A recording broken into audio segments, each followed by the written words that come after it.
তুমি যখন এই চিঠি পড়বে হয়তো আমি তোমার থেকে অনেকটাই দূরে। তবে তুমি চিন্তা করো না, আমি ফিরে আসবো তোমার কাছে। তোমাকে কথা দিলাম, আমি স্বার্থপর হব। আমার এই এলোমেলো জীবনটাকে গোছানোর ভার আমি তোমাকে দিব। যদি এই অপরাধে আমার শাস্তি হয় তবে হোক, তবুও আমি স্বার্থপরই হব। শেষে আরেকটা কথা বলি, কাজল লেপ্টে যাওয়ার জন্য আমার ভালোবাসাই যথেষ্ট। তার জন্য এভাবে দিনরাত এক করে কাঁদতে হবে না। তুমি চাইলে মহাবিশ্ব হাতের নাগালে এনে দিতে পারি। আর তোর সামান্য চাঁদ, চন্দ্রাবতী, আমার ধ্বংসযজ্ঞ ভরা জীবনে তুমি সর্বনাশের শুরু, তুমি মরণ ফাঁদ।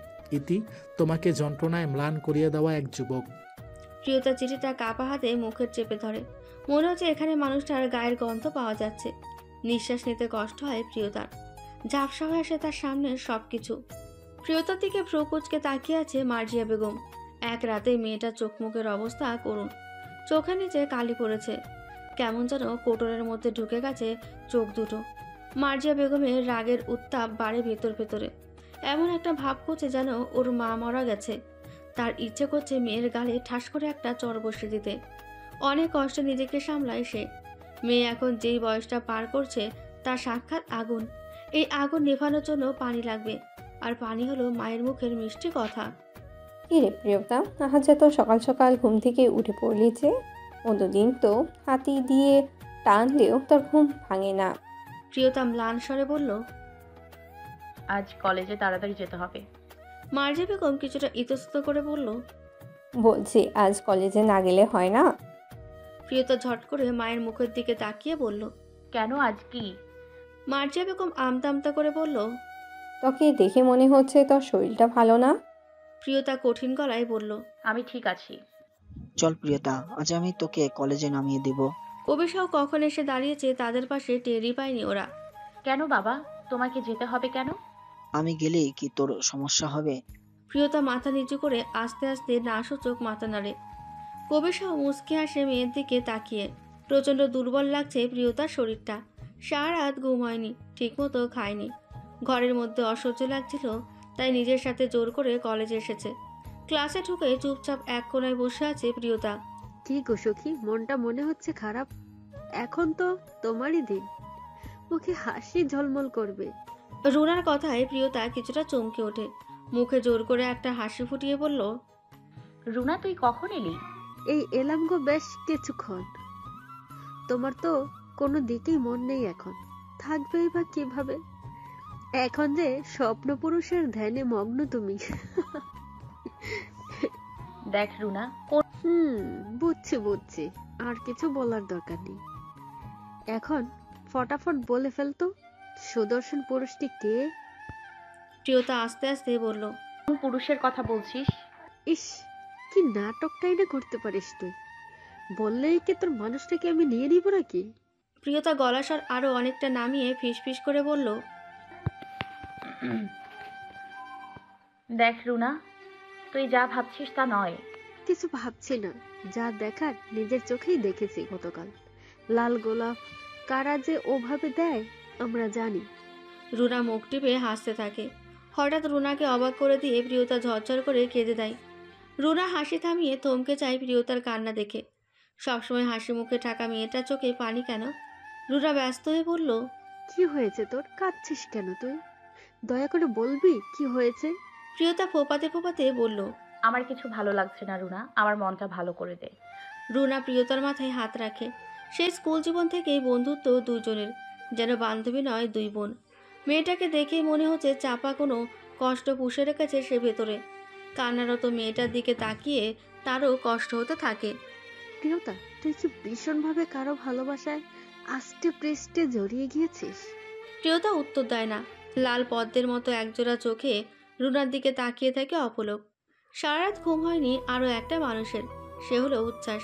সারা রাত রাস্তায় হেঁটেছে সে, চোখ জোড়া লাল হয়ে আছে তার।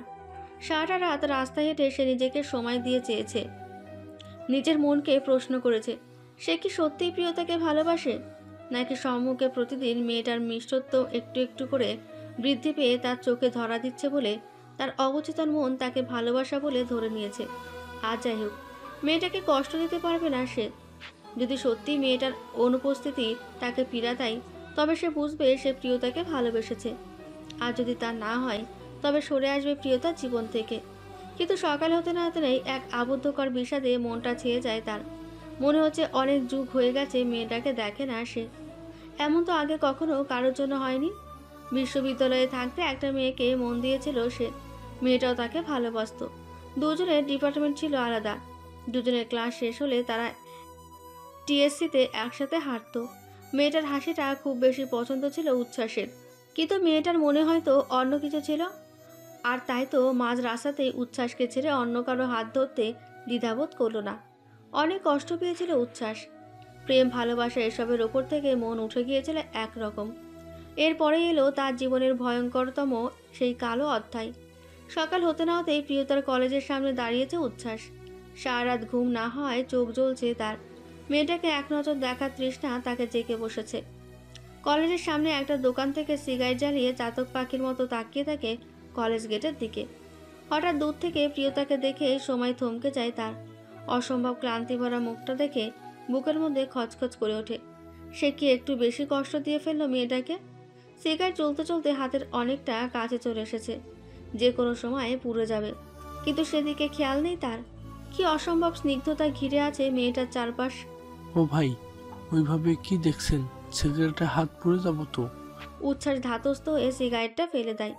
ততক্ষণে আঙুলে কিছুটা আগুনের ছ্যাঁকা লেগেছে, কিন্তু একটুও কষ্ট হচ্ছে না তার। পুড়ছে কি তার হৃদয়টা? কড়া করে একটা চা লাগাও তো। দোকানদার আপন মনে হাসতে হাসতে চা বানাতে থাকে। প্রেমে পড়েছেন ভাই? উচ্ছ্বাস চমকে দোকানদারের দিকে তাকায়, উত্তর দেয় না। যদি ভালোবাসেন তবে এইভাবে লুকিয়ে না দেখে তারে বলে দেন। মনের মধ্যে কথা লুকিয়ে রাখলে মনে ক্ষত সৃষ্টি হয়, সেই ক্ষত সহজে শুকাইতে চায় না। উচ্ছ্বাস বিরক্ত গলায় বলল, চা লাগাও তাড়াতাড়ি, কথা কম বলো। দোকানদার আপন মনে হাসতে হাসতে বলল, আপনার ভাবিরে ভীষণ ভালো পাইতাম, সেও আমারে ভালো পাইতো, কিন্তু লজ্জায় ভয়ে কেউ কাউরে কোনোদিন বলিনি। হঠাৎ একদিন সে কাঁদতে কাঁদতে আমার কাছে হাজির। আমি কই, ঘটনা কি? কাঁদো কেন? সে বলল, আজ রাতেই তার বিয়ে। আমার মাথায় পড়ল বাস। আমি তখন বেকার, তারে নিয়ে রাখবো কই? খাইতে দেব কি? ফিরাই দিতেই চাইছিলাম, কিন্তু জানিন তো মায়া জড়ায় গেলাম তার কান্না ভেজা চোখ দুটা দেখে। মায়া এক ভয়ঙ্কর নেশার নাম। মায়া এক ভয়ঙ্কর নেশার নাম গো ভাইজান। জীবনের সব নেশা অতিক্রম করে ফেলতে পারবেন, কিন্তু মায়া কাটাতে পারবেন না। এটাই জগৎ সংসারের নিয়ম। সাহস কইরা বিয়ে করে ফেললাম, পরপরই এই দোকানটা দিলাম। কি যে দিন কাটতাছি ভাইজান। একটা ডিম ভেজে দুজন খাইতাম, সে আমারে মুখে তুলে খাওয়াই দিত। কি যে স্বাদ সেই ডিম ভাজিতে ভাইজান, এখনো সেই স্বাদ ভুলিনি। ভাঙ্গা টিনের ছাদ থেকে জঙ্গস্বর আলো আসতো ঘরে। আমি গীত গাইতাম, সে আসলের তলায় মুখ লুকায় মিটমিট করে হাসতো। আমার মনে হইতো বেহেশত কি এর চাইতেও সুন্দর? এই মুখের চাইতে আর কিছু সুন্দর হইতে পারে? উচ্ছ্বাস মন্ত্রমুগ্ধের মতো দোকানদারের কথা শুনছিল। একরকম ঘোরের মধ্যে চলে গিয়েছিল সে। তাহলে তো ভাবি খুবই ভাগ্যবতী মনে হচ্ছে। এখনো কি একসাথে ডিম ভাজা খাওয়া হয়? দোকানদার আবার হাসে, কিন্তু এবারের হাসিটা উচ্ছ্বাসের কাছে খুব বিষাদের লাগে। দিন গুনতেছি ভাইজান, মৃত্যুর দিন। একসাথে দিন বেহেশতে যাব, সেদিন আবারও ডিম ভাজা খাবো, একটা ডিম দুইজন মিলে। উচ্ছ্বাস চমকে উঠে বলল, তার মানে? বিয়ের 2 বছরের মাথায় সন্তান জন্ম দিতে যে আমার সোনা পাখিটা তার ছানা নিয়েই মরে গেছে। সেই থেকেই 14 বছর আমি একা। ওই যে বললাম মায়া মহিলা গেছে, কিন্তু আমারে তার মায়া কাটানোর ওষুধটা দিয়ে যায়নি। এখনো তার মায়ায় আষ্টে পৃষ্ঠে জড়াই আছি আমি, আর কাউরে জীবনে আনতে পারলাম না। উচ্ছ্বাসের মনে হলো জমাট বাঁধা কোনো কষ্ট গলার মধ্যে আটকে আছে। শ্যাম সুষমা তরুণীটার জন্য বুকের মধ্যে অদ্ভুত একটা যন্ত্রণা হচ্ছে হঠাৎ। বুঝেন ভাই, চেষ্টা করি দিনের মধ্যে একটাও খারাপ কাজ না করার, তারে তো আল্লাহ বেহেশতে নিব। জীবনে কোনো পাপ কাজ সে করেনি, তার সাথে বেহেশতে যাওয়ার লোভ সামলাতে পারি না। সেখানে ফেরেশতা যদি বলে একটা ডিম খাও কেন, দুইজন দুইটা খাও, আমি তখন ফেরেশতারে বলবো দুইজন মিলে একটাই খাবো। বেহেশতে তো সব আছেই, খালি বিচ্ছেদ নাই, তাই না ভাইজান? উচ্ছ্বাস উঠে দাঁড়ায়, মাথাটা অসম্ভব ঘোরাচ্ছে তার। ইচ্ছে করছে ছুটে গিয়ে মেয়েটাকে উন্মাদের মতো জড়িয়ে ধরে কাঁদতে। যদি কাউরে ভালোবাসে থাকেন, দেরি না করে বলে দেন। যে কয়েকটা দিন একসাথে থাকবেন, সে কয়েকটা দিনেই জীবনের শ্রেষ্ঠ দিন। দিন ফুরায় গেলেই সব শেষ। উচ্ছ্বাস ছোট্ট করে হাসে, কিছু বলে না। ব্যস্ত শহরটাকে বড় এলোমেলো লাগে তার। কোন এক অপরূপার চোখের মাঝে যেন শহরটা আটকে আছে। ক্লাস শেষ করে কলেজ গেটে বান্ধবীদের সাথে দাঁড়িয়েছিল নীলু। হঠাৎ তার চোখ যায় অদূরেই একজোড়া চোখের দিকে, যে অধীর আগ্রহে কলেজের দিকে তাকিয়ে আছে। আর সেই চোখ জোড়া দেখে বুকের মধ্যে হাতুড়ি পেটা হতে থাকে নীলুর। ফর্সা মুখে কোচা কোচা দাড়ি, না ঘুমানো লাল চোখে, তা হাতে সিগারেট, উদ্ভ্রান্ত দৃষ্টি, হাত গুটিয়ে রাখা নীল পাঞ্জাবিতে ঠিক যেন গ্রিক কোনো দেবতা। নীলুর মাথা খারাপ হওয়ার জন্য এতটুকুই বোধহয় যথেষ্ট ছিল। নিশ্চয়ই তার সাথে দেখা করতে এসেছে। গতকাল একবার দেখে তার প্রেমে পড়ে গিয়েছিল ছেলেটা, সে নিশ্চিত। এই দেখ তো আমাকে কেমন লাগছে, চুলগুলো কি খুব রুক্ষ দেখাচ্ছে? ইস, কেন যে আজ চুল খোপা করলাম না। নীলুর বান্ধবী ঈশিতা হালকা হেসে বলল। নীলু চোখ পাকিয়ে বলল, প্রেমিক এখনো হয়নি, তবে হবে। ঈশিতা মুখ বাঁকিয়ে বলল, এতই সোজা বুঝি? তুই দেখবি, ও আমাকে দেখতেই এখানে এসেছে। ঈশিতা চোখ বড় বড় করে বলল, আমি মজা করে বলেছি। কিন্তু আমি মজা করিনি, আয় আমার সাথে। ঈশিতাকে জোর করে টানতে টানতে নীলু উচ্ছ্বাসের সামনে দাঁড়ায়। তবে উচ্ছ্বাসের তার দিকে কোনো খেয়াল নেই। উচ্ছ্বাসের মনোযোগ আকর্ষণের জন্য দুইবার খুক খুক করে কাশে নীলু। উচ্ছ্বাস তাকায় না। ঈশিতা মুখ টিপে হাসে। রাগে লাল হয়ে নীলু বলল, এই যে শুনছেন? উচ্ছ্বাস ভ্রু কুঁচকে নীলুর দিকে তাকায়। কি ব্যাপার? নীলু লাজুক মুখে হেসে বলল, ভালো আছেন আপনি? উচ্ছ্বাস রুক্ষ গলায় বলল, তাতে আপনার কি? আপনাকে কি আমি চিনি? মুখটা চুপসে যায় নীলুর। এই লোকটার কি ভুলে যাওয়ার রোগ আছে? গতকালই দেখা হলো, আর আজ কিনা বলছে চেনেই না। আপনি আমাকে চিনতে পারেননি? উচ্ছ্বাস চোখ মুখ কুঁচকে কিছুক্ষণ ভাবার চেষ্টা করে। এরপর ঈষৎ হেসে বলল, ও হ্যাঁ, চিনেছি। নীলু বাঁকা ঠোঁটে হেসে ঈশিতার দিকে তাকায়, যেন যুদ্ধ জয় করে ফেলেছে। আপনি এই কলেজের ঝাড়ুদার মহিলাটা, তাই না? পহেলা বৈশাখের অনুষ্ঠানে দেখেছিলাম মনে হয় ঝাড়ু দিতে। মুখটা ঝুলে যায় নীলুর। লোকটা কি পাগল? কি বলছে এসব? কলেজের নাম করা সুন্দরী সব ছেলেরা যার জন্য পাগল, তাকে কিনা বলল ঝাড়ুদার মহিলা। ঈশিতা হেসেই অস্থির হয়ে যাচ্ছে। ওদিকে নীলু কঠিন গলায় বলল, আমি কেন ঝাড়ুদার মহিলা হতে যাব? আমি নীলু। নীলু হন বা কালু হন, আমার কাছে কি চান? রাগে দুঃখে চোখে পানি চলে আসে নীলুর। নেহাত লোকটা সুদর্শন বলে, না হলে ঠেকা পড়েছিল এভাবে যেচে পড়ে অপমানিত হতে। আপনি কি কিছুই মনে করতে পারছেন না? গতকাল যে প্রিয়তাদের বাড়িতে আপনার সাথে আমার দেখা হলো, আপনি ছাদ থেকে আমাকে দেখছিলেন বারবার। উচ্ছ্বাস নির্লিপ্ত গলায় বলল, ছাদ থেকে দেখার মতো কোনো বস্তু আপনি নন। এবার চিনেছি আপনাকে। গতকাল তো এমন শ্বাস সেজেছিলেন যে আপনি প্রসাধনী ব্যবহার করেছেন নাকি প্রসাধনী আপনাকে ব্যবহার করেছে বোঝা মুশকিল ছিল। এই জন্যই চিনতে পারিনি আজ। নীলু লজ্জায় মাটিতে মিশে যায়। এ বান্দা যে যেন তেন বান্দা নয়, সে ভালো করে বুঝতে পারছে। দাঁড়িয়ে আছেন যে? দাঁড়াতে হলে একটু দূরে যেয়ে দাঁড়াবেন। ভীষণ ঘামের দুর্গন্ধ আসছে, যে গরমটা পড়েছে বুঝতেই পারছেন। আমি আবার দুর্গন্ধ নিতে পারি না। নীলু বিস্ফোরিত চোখে উচ্ছ্বাসের দিকে তাকায়। একটা মানুষ এমন কঠিন মুখে এরকম কথা কিভাবে বলতে পারে? ঈশিতা হাসতে হাসতে গড়িয়ে পড়ে নীলুর গায়ে। নীলু এক ঝটকা দিয়ে তাকে সরিয়ে দেয়। ভাইয়া, আপনি তো খুব মজার মানুষ। আপনাকে দেখলে কিন্তু মনে হয় না এত মজার মানুষ আপনি। আপনাকে দেখলেও মনে হয় না আপনি এভাবে পেতনির মতো হাসতে পারেন। বাপরে, এটা মানুষের হাসি? মনে হচ্ছিল একটা হায়না হাসছে। ঈশিতার মুখ অন্ধকার হয়ে যায়। নীলু ঈশিতার দিকে তাকিয়ে মুখে হাসে, মনে মনে বলে, দেখ কেমন লাগে। সুন্দর ছেলে দেখে খুব ভাব জমাতে গিয়েছিলি। ঈশিতা বুঝতে পারে নিজের সম্মান রাখতে হলে এই ছেলের সামনে থেকে চলে যেতে হবে। এটা ছেলে নাকি এলিয়ান? চল নীলু, এখান থেকে চল। আরে দাঁড়া তো তুই। এরপর কিছুটা উসখুস করে উচ্ছ্বাসের দিকে তাকিয়ে নীলু বলল, আপনি এখানে যে প্রিয়তাকে নিতে এসেছেন? ওদের ছুটি হওয়ার তো অনেক দেরি, চলুন না ওইদিকে কোথাও যে বসি। উচ্ছ্বাস কিছুক্ষণ ঠোঁট কামড়ে কিছু একটা ভাবে। একটা কাজ করে দিতে পারবেন? নীলু ঘোর লাগা গলায় বলল, একটা কেন, 100টা কাজ বলুন না। আপনাকে দেখে মনে হয় না 100টা কাজ পারবেন, তাই একটাই কাজ দিচ্ছি। নীলু থতমত খেয়ে যায়। আপনাকে একটা কাগজ দিচ্ছি, ওটা প্রিয়তার হাতে পৌঁছে দিবেন। এটাই আপনার কাজ। ব্যাস এটুকুই? জি, এতটুকুই। নীলু কিছুক্ষণ চিন্তা করে বলল, কিন্তু কিসের কাগজ? ওর পেট খারাপ হয়েছে তো, কাগজে ওষুধের নাম লিখে দিব। আপনার সমস্যা? পেট খারাপ? উচ্ছ্বাস পকেট থেকে একটা চিরকুট বের করে নীলুর হাতে দেয়। নীলু চিরকুটটার দিকে কিছুক্ষণ তাকিয়ে বলল, প্রিয়তার বিয়ে ঠিক হয়ে গেছে, জানেন তো? ব্যবসায়ী নিয়াজ মোর্শেদের সাথে। উচ্ছ্বাসের মুখটা বিষিয়ে উঠল। এই খবর কলেজ পর্যন্ত জেনে গেছে। কেন, আপনার হিংসা হচ্ছে নাকি? হিংসা হলে আপনি বিয়ে করে নিন না নিয়াজ মোর্শেদকে, খুব মানাবে। নীলু রাগান্বিত হয়ে বলল, আমার এইসব শখ নাই। এবার দয়া করে কাগজটা প্রিয়তাকে দিয়ে আসুন।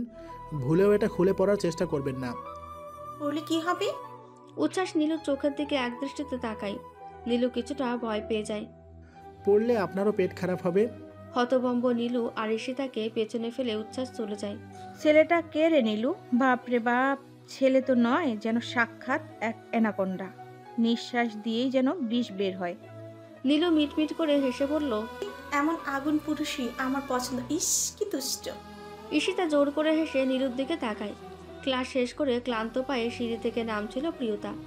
রুনা তার হাত ধরে তাকে নামাচ্ছিল। মেয়েটার শরীরটা বড্ড নরম লাগছে। রুনা ঠিক করেছে আজ ওকে বাড়ি পর্যন্ত পৌঁছে দেবে, একা ছাড়বে না কোনোভাবেই। সিঁড়ির মুখেই পথ আগলে দাঁড়ায় নীলু ওদের। প্রিয়তা ভ্রুকুচকে নীলুর দিকে তাকিয়ে বলল, নীলু আপা, কিছু বলবেন? কি হয়েছে তোর প্রিয়তা? আমার আবার কি হবে? কিছুই হয়নি। প্রিয়তা মাথা নিচু করে দাঁড়ায়। তার বুকটা টিকপিক করছে। এই মেয়েটাকে তার অদ্ভুত কারণে ভালো লাগে না। নীলু শব্দ করে হেসে বলল, পেট খারাপ? এইটা বলতে আবার লজ্জা কিসের? প্রিয়তা অবাক হয়ে বলল, পেট খারাপ?